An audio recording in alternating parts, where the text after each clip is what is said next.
right, welcome into our December practice management talks. Julie, how are you today? I'm good. Really excited to do this one as I think it's so relatable, not just personally, but professionally this time of the year, and especially with that new year coming. Yeah, absolutely, absolutely. Well, hey, a couple reminders to our audience today. Short 30-minute conversations. There's no CPE, but hopefully this is going to be impactful for you and tactical as we go. But Julie, we can't forget the question of the day. No, we cannot forget the question of the day. So, Will, what is your favorite Christmas tradition Mm. or holiday tradition as we near, all the holidays? Well, since we celebrate Christmas in my house, I'm going to go with Christmas as the holiday of choice there as we go. Um, and for me, it's really become letting the kids decorate the tree and just so as they can't just go crazy. My wife and I kind of find different ornaments, hand them to them, and some of them have a story, and so we have a chance to kind of recount the story. Hey, remember when this happened? Um, and it's just kind of fun to see their excitement with it. Of course, my kids are 14, 12, and 9, and so they still have some of that excitement with it. And they have some of the memories now as well with some of those items. They're old enough to remember different things, and so that's just kind of a fun part of our Christmas tradition. How about you?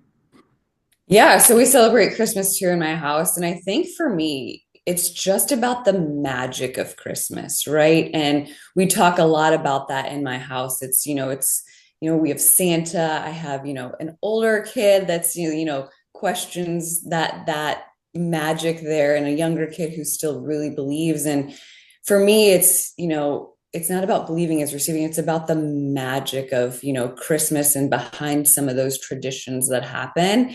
And I think it's just really exciting to watch, this holiday, the traditions through the eyes of your child Hmm. and not necessarily through our lens of, the stress and, what it takes to make it all come together, but just, watching how they react and how they are with seeing how, kind of what our parental hard work kind of comes to fruition and just watching how much the gratitude and joy that brings in their life. I think that's just something that really the tradition. I know that's not like very specific like yours, but for me that's really what this holiday brings about. Awesome, awesome. All right.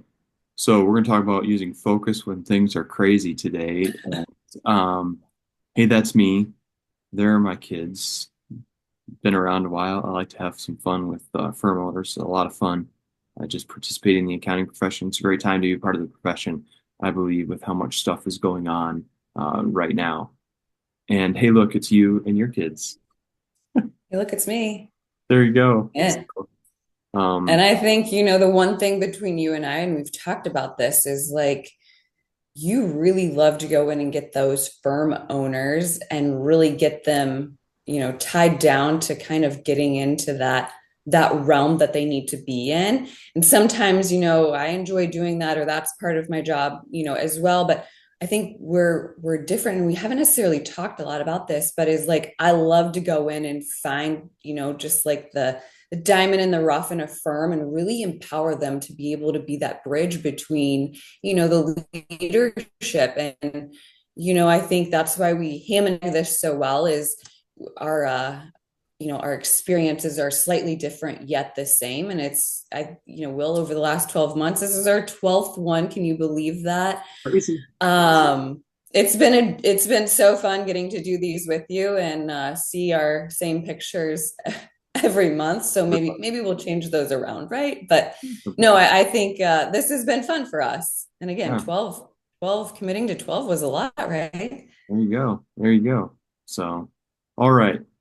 So, whew, crazy time. December's busy with holidays, time off, and year end. I would say that January in a lot of firms is the busiest month of the year because we have the collision of all things accounting and payroll year end. We have the start of tax collection and tax questions from clients and those sort of things. So these 2 months, December and January, are just absolutely crazy. And so I wanted us to spend a little bit of time just talking about math, which sounds exciting, right? When things are crazy, let's do math. But we've got to make sure we understand what are our goals, start big picture, break it down, and then just do math, say what's doable and what's achievable, right? Um, it is so easy to get caught in the emotion of feeling overwhelmed and seeing this laundry list of tasks between now and March 31st. Here's everything I've got to get done. Oh no. And we forget that it's between now and March 31st, not now and noontime, that those things have to get done, right? And so, talk a little bit about, Julie, perhaps some of the things you've done in your firm with kind of breaking the big goals down and doing some math to say this is where we have to track. Yeah, and Will, I think we can both raise our hand on this. I think in this industry, that's a huge industry for overcommitment, right? People just want to say yes. It's really hard to say no. This industry, for whatever reason, they just really want to truly help. And so, in order to kind of back into that, and I just had this conversation yesterday with one of our interns, and I'm like, okay, life lesson, 131 here at Harper and Company. You really have to back into what does the workload look like? What is the bandwidth of each member? Can you break that down? We track hours and budgets and we're, really able to dial that into, but can you back into what needs to be done? What time frame? I think, for our staff, my team and the teams that I've worked with, they really enjoy knowing, right? That unknown in this industry is tough.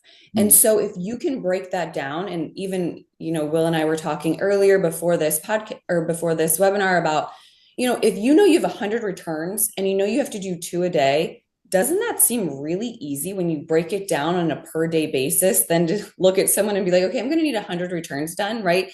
They look at you like you're crazy.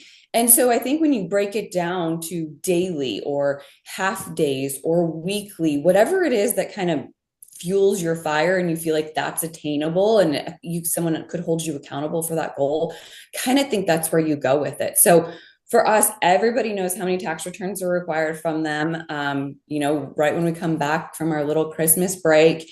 And everybody's able to kind of back into that. And, our clients as well, we've had to start breaking down those goals for clients in regards to what do those timelines look like, right? And how can you help our firm achieve our goals with you involved? And I think that's also very important. Yeah, no, that's great. I think that's one of the bigger advancements that's been going on in a lot of firms over the last few years is the math works if the clients would bring their stuff. So we've got to shift some of the client communication away from here's the last day you have to bring us your things to here's the day when you have to bring us your things, and saying if we're going to get X number of returns done a week in February, that means that starting in the first Monday of February, I've got to have so many number of clients set to drop their stuff off, virtually drop their stuff off through the portal. Of course, is what I mean by that. But we've got to work on the client compliance end of that to help us hit those numbers and be real when things are moving. I know we'll talk about being real here in a little bit as well. So, all right, forced focus.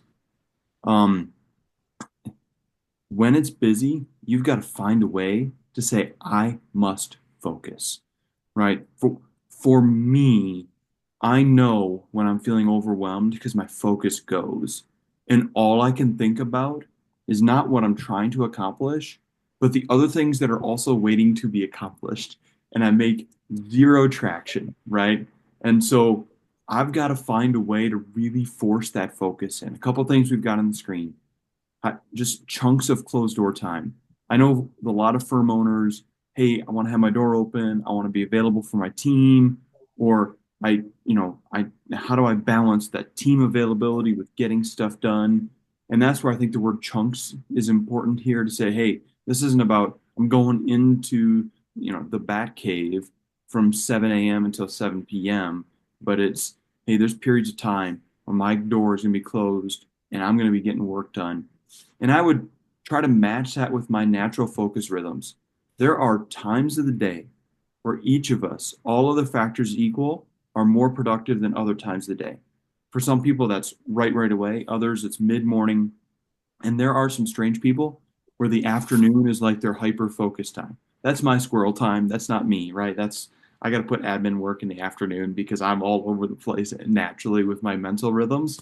So, how do you look and be honest with yourself and say, I got to align when I'm most productive to this closed door time so that I can maximize that combination that's in there. And then I got to communicate about it and set expectations. Hey, I'm going to be heads down from 10 until noon. When you see that door closed, that's what it means. When you see this on my calendar, this is what it means. I want to make sure I try to set that expectation with others so that they know a little bit about why, but also they don't look at the door that's shut or they always seem to come right at 11 a.m. and that's in the middle of my time. And they all of a sudden think I'm never available because that's when they want my help the most. So if I can set some expectations and say, hey, every day I'm going in the back cave from 10 to noon. So come to your questions with me at 9:30. Let's go over things so that you can be empowered during that time. Or if you get stuck, move on. I'll come out at noon. We'll check on how things are going. I just want to set that expectation with others. So, Julie, your thoughts on forced focus? Yeah, so Will, just to take that a step further, that I think sometimes works is when you really take your forced focus and you say, "Hey," to teammate A, like always have an open door policy. However, I'm carving out time to meet with just you because I want to make sure you have my full attention. And I think that's really worked for us sometimes in these really busy seasons, even like tax, year-end planning. There's all these questions or whatever. And I think it's really carving out and saying, hey, staff member A, I'm carving out from 1 to 3 with you on Mondays. Bring your list of questions, bring everything. Let's really dial it in and get it out. Don't put this in your chunks of time where you are super productive. Make this some other time on your calendar.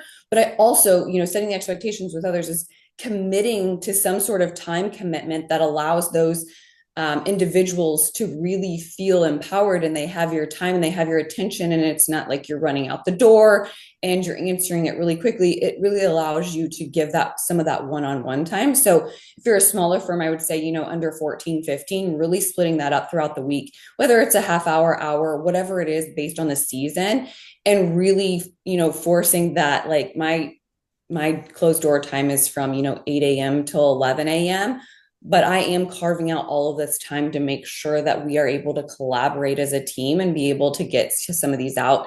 And again, I think setting that expectation, then it's really valuable time because teammate A comes in with a bulleted list, and it's not like every time they get off the phone and they couldn't answer or whatever the case is, and it's just it turns into something not as valuable, I feel. So those are some of the things that we've really implemented into firms that have helped, I think, the productivity of not just the firm owner, but everybody else on the team.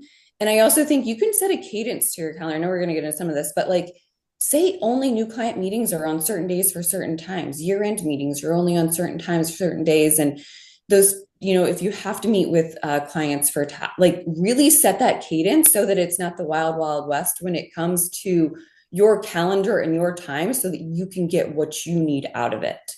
Yeah, no, that is fantastic stuff, Julie. Thank you. Thank you. Um, hey, priorities matter. Talk about life lessons, right? Priorities matter.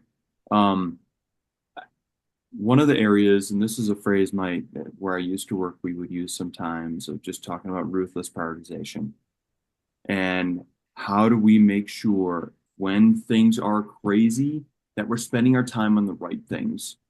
And if we take the front end and really prioritize and commit to the prioritization within that, then anytime it shifts, it's got to be challenged, right? And we're like, hey, okay, the client said this is really important, but what's the time deadline on it? What's the impact? How does it line up against our other priorities for our other clients? Because we have more than one client that we're trying to serve, and just being ruthless with it and not being afraid to be ruthless with it because When my priorities are straight, I can then put them in the calendar. And now all I have to do is honor the calendar and things will get done, right? Um, and then the bottom bullet we talked about a little bit already. We've got to be realistic. We've got to be realistic. And I think we've got to really honestly assess things, really for myself, right? As we do this right now, I'm traveling 10 years ago when I was much younger, 10 years younger to be specific. Um, I used to be really productive at night. Like I could be at a client's office or a conference all day, go have dinner, come back to the hotel that I was staying at and say, I got another 3, 4 hours of work in me, no problem. Yeah, that's not the case anymore. I'm too old for that. My productivity levels past 9 p.m. in the evening are probably about 40% of what they would be at like 9 a.m. in the morning, right? That's okay. That I would rather acknowledge that and set a realistic expectation about what I'm going to accomplish than just live in a fantasy land that things are the same for me as they were 10 years ago, right? Because then I just create more of a monster because I thought I was going to get stuff done and I didn't because I wasn't realistic with that. So I think being realistic is a very critical element to when things get crazy, Julie. Well, I think too, it's just having that awareness and knowing that. I think a lot of us are in the same boat as you will, but we would say, like, oh, no, it's fine. I'll just do that after dinner, or I'll do that when the kids go to bed. And realistically, you don't have the awareness around when you're going to be able to do that and what it really looks like. And like Will said, it becomes this snowball effect of it goes to the next day. Well, then something's got to be pushed to the next day. And it just becomes, well, now we're at April 15th or whatever deadline we're at. And, there's no more hours in the day. And I think, too, just to go on, I know I talked about, but honor the calendar. I think it's really important internally to set that expectation. I've been in firms where I'm like, why are there so many things at 2 o'clock? Like, what am I missing? What's real? What's fake? Right. And I think it's just having that intention internally of we honor the calendar, we don't overbook, we don't move things. So if your firm is time blocking or doing anything that, I talked about previously, make sure there's a set of expectations around the priorities that you're setting and the intentions you're setting that can't be moved, that can't be booked over, right? Because oftentimes I think the internal team says, oh, well, so and so just put that on their calendar, we can move it, or they move it to later in the day, not realizing that that doesn't work for you, that doesn't work for you. So really communicate and be transparent internally about those intentions of the calendar. Whatever is on there is true, and it cannot be moved and it cannot be booked over. I've seen that, like I said, I don't know how many times I've went into a firm and been like, this person has 3 things at 2 o'clock. What's true and what is this person actually doing? And they just start moving things around on the calendar. So really honoring that calendar, being realistic, having the awareness, and like you said, Will, ruthlessly prioritizing whatever that is that needs to get done, because without you holding those toes to the fire, it's just going to keep rolling. And that snowball effect, if anyone has ever lived that, it is not fun when it gets to the end. No, yeah, you're absolutely right. And I think one of the areas with honoring the calendar as well is having a consistent decision across the firm as to when does the calendar reflect I'm doing tax prep time and I'm going to go to our list of first in, first out and prepare tax returns versus when does the calendar tell me what client to work on and what is the client situation that the calendar becomes more specific, right? And so as you start to honor your calendar, that's another piece that you've got to say, hey, one-off projects, things that are past due, research elements that are going to require more than an hour, whatever it is, you've got some boundaries to say, when this happens, we're putting the client name in the calendar about what we're doing. When it's time to just heads down, go after the first in, first out list on accounting, payroll, taxes, whatever it is, then it's going to be the block of time in the calendar that doesn't have a client name, but I'm going to go to my project list and crank down through there. One of the things I see people struggle with is they start to go, oh, I don't want to forget to do Julie's tax return tomorrow. So in the middle of their block, they put Julie's name. I was like, well, wait, why? Is that, well, no, it's got the same priority to the others, but I just told Julie something and I feel like it's important. And then we just start really over administrating some of this and taking more time than we need to. So, all right. Next slide, Will. There we go. Some tactics. So let's spend a little bit of time uh, on each of these here as we go. My first tactic is end well to start well. You're like, thanks, Will. I have no idea what that means. The end of your day is the most critical element to the start of your next day. I want to end my day going, what did I get done? What didn't I get done? What has to happen? Is tomorrow and the day after's calendar correct? Is there anything that needs to move? Am I prepared to execute against tomorrow's plan?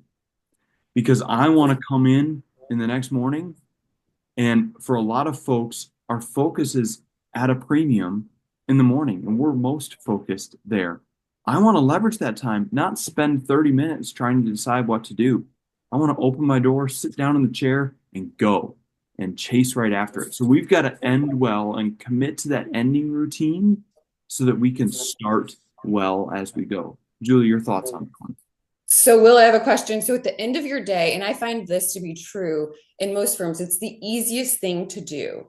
What is your kind of, what do you do in order to set yourself up for success? Yeah. So the first thing I do is I'll look and say, what emails, voicemails, messages did I not respond to or reply to today that came in? And then when or where am I going to put those on my calendar? Julie wrote me a note. It doesn't look urgent. I'm gonna put something in my calendar to reply to her 2 days from now. Or I'm gonna reply and say, Julie, got your question. I'm gonna handle that on Thursday. And I'm gonna put some time in my calendar on Thursday to handle Julie's issue. I'm gonna look at the list of things I was supposed to get done today and go, man, we had a client emergency that came up. Two of these tax returns that were supposed to get done didn't get done. Do I have enough time blocked tomorrow for tax return preparation to handle that? If so, great, they're going to get done in that block of time. If not, is there something else that needs to move from tomorrow to the next day? Or because those other things have been ruthlessly prioritized, these two tax returns were just part of the bundle. And so I've got time 2 days from now. That's where they're going to sit. So I'm just making sure the things that didn't get done have got a time and a place, and that I'm ready and I know I can go attack this. It's not just important, though, because of the next morning. It's also important because of at night. If we want to sustain in the busy time, I've got to be able to shut it off.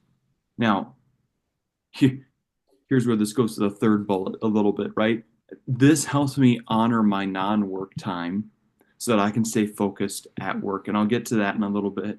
Well, you know what? Let me go there now. Is that okay, Julie? Is that all right if I go there Yeah, now? let's do it. All right. So I remember early on in my time of full-time working at home, there's some flexibility that was there. And I kind of got caught in this trap of I I would hold off on doing something until after the kids went to bed because it wasn't time bound. It just had to get done. So I would do that. Well, then something my wife would have something she would like me to do or have a conversation she wanted to have, and we would kind of cycle through. And then when she saw I was busy with work at night, she's like, "Well, can you do this for me tomorrow?" Because the assumption was if you're doing work stuff during the night, then maybe you got some flexibility to do non-work stuff during the day.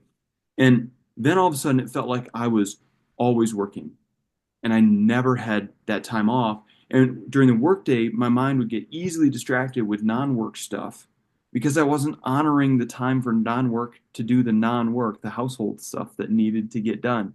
And it was just this vicious cycle.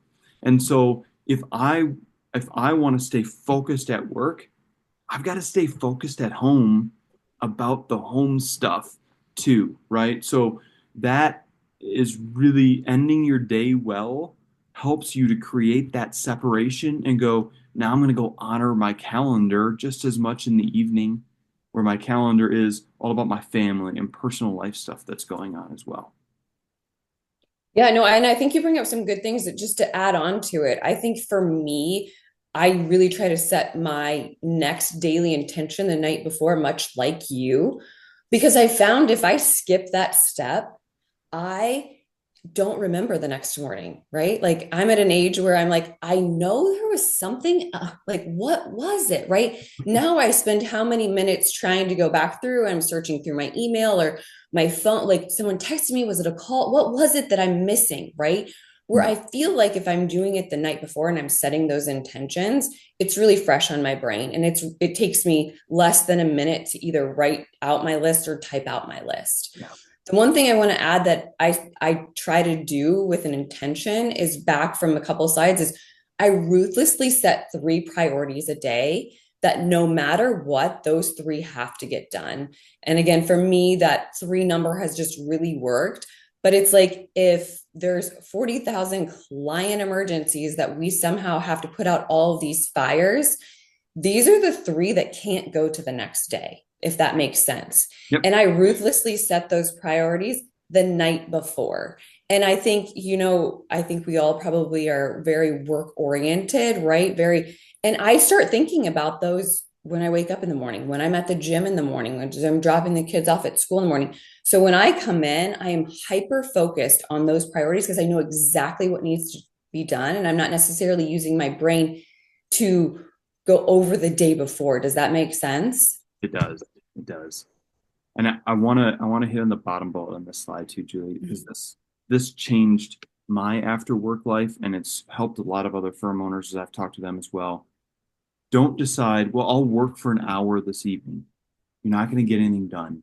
Decide instead, here are the two, three, or four things that I'm going to do. I'm going to get these items done. It's not about spending time because then you're more likely to be productive. But also, if you have family that you're trying to communicate with, my wife, she was like, she was studying for school. So I was like, no big deal. I'll just do some work. She's like, well, what are you doing? You're always working. Like, no, I'm just doing work. Now I have the conversation of, hey, Kim, I've got these two things that I've got to get done before I go to bed. I'm going to pull the computer out and I'm going to get these two things done. And so it really allows us to clean up our communication as a family. And it motivates me to be more productive and to lock in just a little bit more because I'm not just spending time. I'm getting these things done and I can put it away once I get these two things done that I made that commitment. So that's been one thing that's also been impactful for me in terms of the after work hours, getting things done. Man, we're having so much fun with this conversation. Helpful tools. I put some things on the screen.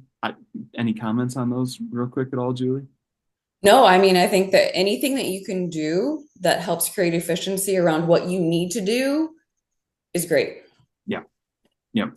So absolutely. I kicked my AI meeting assistant out of this meeting actually because I didn't need it there, but that's one that I use as well. So awesome. Julie, we did it. We did. It That was fun. It was fun. I hope all of our, everyone who's joined in throughout the 12 months have been able to at least gather one thing that they've been able to go back into their firm and do. I think we've really tried to break it down into these small, intentional goals that everyone can achieve because, like we said, we love to celebrate our small wins, right? mhm. Absolutely, absolutely. All right. Well, thank you everyone for your time today. We deeply appreciate it, and we look forward to connecting with you soon.